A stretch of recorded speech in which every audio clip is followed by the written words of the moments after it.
بسم اللہ الرحمن الرحیم۔ حدیث نبوی نماز کا احترام۔ ایک حدیث میں آیا ہے کہ جو شخص نماز کا احترام کرتا ہے، حق تعالی شان اسے 5 طریقے سے اس کا اکرام کرتے ہیں، اکرام و اعزاز فرماتے ہیں۔ ایک یہ ہے کہ اس پر رزق کی تنگی ہٹا دی جاتی ہے، دوسرا یہ ہے کہ اس سے عذاب قبر ہٹا دیا جاتا ہے، تیسرا یہ کہ قیامت کو اس کے اعمال نامہ اس کے دائنے ہاتھ میں دیا جائے گا۔ سورہ الحقہ میں مفصل ہے جو جن شخص کے اعمال نامے دائنے ہاتھ میں دیے جائیں گے وہ نہایت خوشی خرم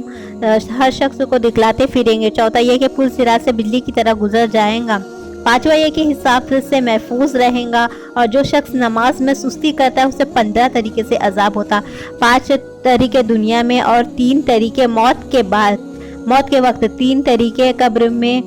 3 طریقے قبر سے نکلنے کے بعد۔ دنیا کے 5 تو یہ ہے، اول یہ کہ اس کی زندگی میں برکت نہیں ہو رہتی، دوسرا یہ کہ صالح کا نور اس کے چہرے سے ہٹا دیا جاتا ہے، تیسرا ہے کہ اس کے نیک کاموں کا اجر ہٹا دیا جاتا ہے، چوتھا ہے کہ اس کی دعا قبول نہیں ہوتی، پانچواں یہ ہے کہ نیک بندوں میں اس کی دعا کا استحصال نہیں رہتا۔ موت کے وقت کی 3 عذاب یہ ہے کہ اول تو یہ ذلت سے مرتا ہے، دوسرا یہ بھوک سے مرتا ہے، تیسرا پیاس کی شدت میں موت آتی ہے، اگر سمندر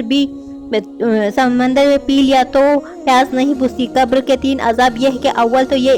اس کی قبر تنگ ہو جاتی ہے، پسلیاں ایک دوسرے میں گھس جاتی ہے، دوسرا قبر میں آگ جلا دی جاتی ہے، تیسرا یہ کہ ایک سانپ اس پر ایسا مسلط ہوتا ہے جس کی آنکھیں آگ کی ہے اور ناخن لوہے کے، اتنے لمبے کہ ایک دن پورا دن چل کر بھی ختم نہ پہنچے، اس کی آواز بجلی کی طرح کڑکتی ہوتی ہے، وہ یہ کہتا ہے کہ میرے رب نے تجھے پر مسلط کیا ہے، مجھے صبح کی نماز ضائع کرنے کی وجہ سے آفتاب تک مارا جاؤں گا، اور ظہر کی نماز ضائع کرنے کی وجہ سے عصر تک، اور عصر کی نماز ضائع کرنے کی وجہ سے مغرب تک، اور مغرب کی نماز کی وجہ سے غروب آفتاب تک، اور مغرب اور عشاء کی نماز ضائع کرنے کی وجہ سے فجر تک مارا جاؤں گا۔ جب یہ ایک دفعہ مارتا ہے تو اس کی وجہ سے وہ 70 ہاتھ زمین میں دس جاتا ہے، اس طرح قیامت تک یہ عذاب قبر نکلنے کے بعد یہ